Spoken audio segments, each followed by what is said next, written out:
Assalamualaikum warahmatullahi wabarakatuh. Waalaikumsalam Ini teman-teman warahmatullahi wabarakatuh. sekalian yang terhormat Bapak Subhan Situara, kami dari kelompok 6 ingin mempresentasikan mengenai pekerjaan kami, yaitu pemikiran politik Islam dengan tokoh Muhammad Iqbal yang akan kami bahas pada malam hari ini.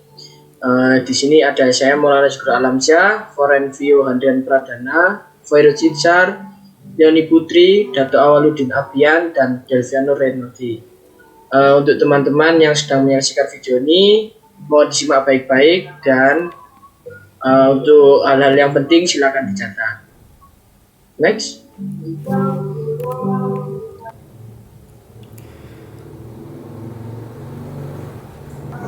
Ya, Assalamualaikum warahmatullahi wabarakatuh. Bismillahirrahmanirrahim. Ini merupakan biografi dari tokoh yang kami sebagai tugas kami, yaitu Muhammad Iqbal. Nama lengkapnya sendiri adalah Muhammad Iqbal. Beliau lahir 9 November 1877 di Sialkot, Punjab, India, dan wafat pada tanggal 21 April 1938 pada umur 60 tahun di Lahore, Punjab, India. Beliau hidup di era filsuf abad ke-20, kawasan firasat Islam, memiliki aliran Sufisme, Islam, dan independen, dan memiliki minat utama puisi, filsafat, Sufisme. Beliau memiliki pendidikan di Scott Mission College, Sialkot pada tahun 1893 dan memiliki banyak penghargaan. Beberapa di antaranya ada medali Khan Bakharuddin PS Jalaluddin pada tahun 1897, dilantik dengan gelar Sir oleh King George V pada tahun 1922, dan dilantik sebagai penyair nasional oleh pemerintah Pakistan. Sudah, sekiranya segitu saja yang biografi dari Muhammad Iqbal. Selanjutnya.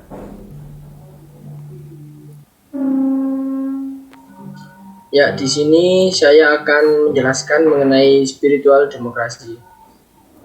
Sebenarnya spiritual demokrasi ini lahir dari kritik Muhammad Iqbal yang menilai bahwa demokrasi Barat itu sebenarnya tidak memiliki penerapan kolektif dari nilai-nilai yang ada. Maka dari itu, adanya kekurangan iman yang memisahkan dari spirit demokrasi tersebut dinilai tidak relevan dengan penggunaan demokrasi pada agama Islam. Maka dari itu, Muhammad Iqbal beranggapan bahwa munculnya strata sosial muncul dari pola demokrasi Barat, di mana sekuler demokrasi dinilai mengeksploitasi orang-orang miskin untuk kepentingan mereka sendiri. Demokrasi Barat juga dianggap sebagai sesuatu yang berdasarkan hitungan kuantitatif bukan kualitatif. Menurut Muhammad Iqbal, spiritual demokrasi adalah sistem demokrasi yang segala halnya mengacu dan berpusat hanya kepada Allah semata. Berbeda dengan demokrasi Barat yang manusia berdaulat sepenuhnya atas dirinya. Spiritual demokrasi yang dibawa oleh Muhammad Iqbal ini memandang bahwa kedaulatan dan kebebasan itu hanya bersandar pada Allah Subhanahu wa taala. Prinsip demokrasi spiritual ini ditemukan dalam Al-Quran dan tradisi kenabian pada zaman dahulu. Spiritual demokrasi ini mencakup segala aspek kehidupan termasuk budaya literasi, budaya sosial yang dapat menguatkan suatu semangat kenegaraan.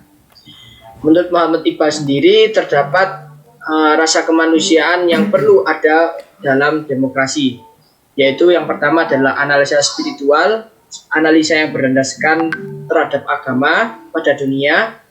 Yang kedua ada emansipasi atau rasa kemanusiaan yang didasari oleh rasa spiritual. Dan yang ketiga adalah nilai dasar universal termasuk moral, tata krama, adab dalam pengembangan masyarakat spiritual. Halo. Next.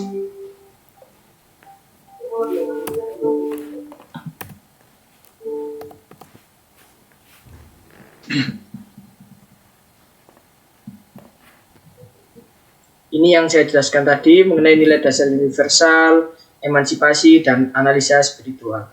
Nah, untuk selanjutnya akan dijelaskan oleh Muhammad Fairul Citsar.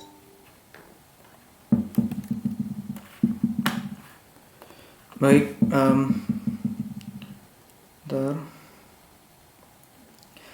sebagai seorang negarawan yang matang, tentu pandangan-pandangannya terhadap ancaman luar juga sangat tajam. Menurut Muhammad Iqbal, budaya Barat adalah budaya imperialisme, materialisme, anti-spiritual, dan jauh dari norma insani. Oleh sebab itu, ia sangat menentang pengaruh buruk budaya Barat. Dia yakin bahwa faktor terpenting bagi reformasi dalam diri manusia adalah jati dirinya. Dengan pemahamannya yang dilandasi di atas ajaran Islam itulah, maka ia berjuang menumbuhkan rasa percaya diri terhadap umat Islam dan identitas keislamannya. Umat Islam tidak boleh merasa rendah diri menghadapi budaya Barat. Dengan cara itu, kaum muslimin dapat melepaskan diri dari belenggu imperialis. Sejalan dengan hal itu, imitasi yang dilakukan umat Islam kepada Barat, baik secara personal maupun sosial, akan menyebabkan hilangnya kepercayaan diri, maka pasti akan menghambat dan menghancurkan peradaban Islam. Saat ini, Islam semakin melemah akibat penetrasi yang masif dari budaya Barat. Banyak komunitas Muslim yang menyimpang dari prinsip-prinsip Islam. Sekarang ini pemeluk Islam atau Muslim kadang merasa asing akan kebenaran ajarannya. Asing dalam mengamalkan ajaran dan tuntutannya. Ajaran Islam dianggap sebagai penghalang untuk meraih apa yang diinginkan, sehingga tidak segan-segan aturan atau ajaran Islam yang sudah jelas dan tegas mengancam dan akan membawa kepada keselamatan pun dilanggar, ditinggalkan dan bahkan dibuang jauh-jauh. Iqbal menghubungkan melemahnya Islam dengan komunitas Muslim yang menyimpang dari prinsip-prinsip Islam. Sumbangan Iqbal yang besar adalah mengobarkan kembali kesadaran dan semangat dinamisme Islam yang mengarah pada perubahan pola berpikir menuju pola berpikir dinamis dengan mengikuti perkembangan zaman. Kepada masyarakat, hal ini menjadi cita-cita Islam yang dapat membawa kehidupan baru kepada pemerintah Islam dan mendorong pikiran dan semangat mereka untuk merealisasi cita-cita tersebut.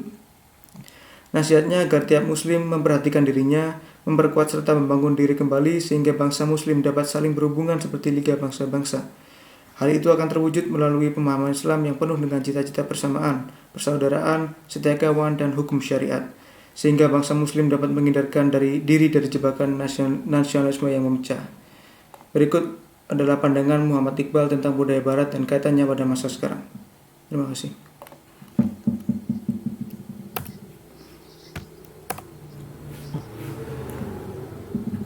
Ini yang tadi saya jelaskan.